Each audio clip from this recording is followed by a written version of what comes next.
Hi friends, పొంగనాల పిండి ఎలా prepare చేసుకోవాలో చూద్దాం. మినపప్పు, రైస్, కొంచెం అన్నం వేసుకోవాలి. కొంచెం బొరుగులు వేసుకుంటే దోశ కానీ పొంగనాలు కానీ అతుక్కోకుండా మంచిగా లేస్తాయి అన్నమాట. కొన్ని బొరుగులు వేసుకుంటే దోశ కానీ పొంగనాలు కానీ అతుక్కోకుండా లేస్తాయి. మిక్సీకి వేసుకుందాం. కొంచెం పచ్చిమిర్చి వేసుకోవాలి. మిక్సీ వేసుకుందాం.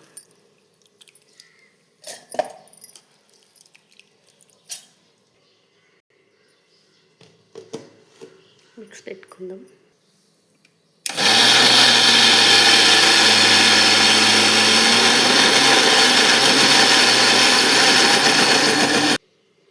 ఇలా ఉంటే కొంచెం వాటర్ వేసుకొని తిప్పేసుకోవాలి. వాటర్ వేసుకున్నాం కదా, పిండి క్వాంటిటీ ఇలా అయింది. ఇంకా కొంచెం వాటర్ వేసుకుంటే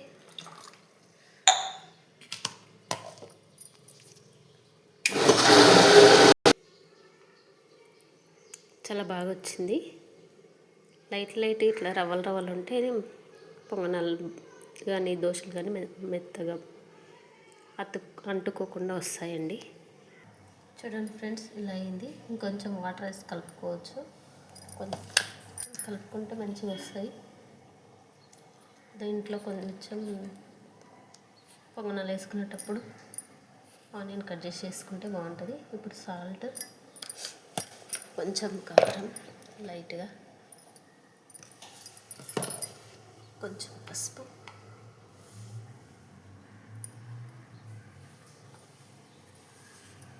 మనం వేసుకునేటప్పుడు ఆనియన్స్ కట్ చేసి కలుపుకొని వేసుకోవాలి ఫ్రెండ్స్. కొంచెం సోల పొడి, సోడా అంటారా, అదే తగినంత సోడా వేసుకోవాలి. మనం సోడా కొంచెం తగ్గిందంటే అది పొంగదు. సరిపోయినంత వేసుకుంటే బాగా పొంగుతుంది. బాగా పొంగితే దోశలు కానీ పొంగనాలు కానీ మంచిగా వస్తాయి. వేసుకుందాం. సరిపోదని కొంచెం వేసుకుంటున్నా సోడా. చూసుకొని నైట్ కలుపుకొని పెట్టుకొని మార్నింగ్ బాగా పొంగుతుంది, మంచిగా వస్తాయి. ఓకే ఫ్రెండ్స్, సబ్స్క్రైబ్ చేసుకోండి. కలిపి పెట్టుకోవాలి.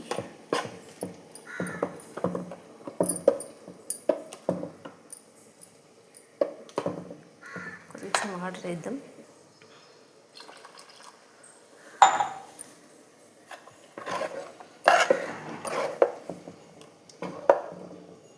ఇలా ఉంటే సరిపోద్ది పొంగనాలకైనా దోశలకైనా.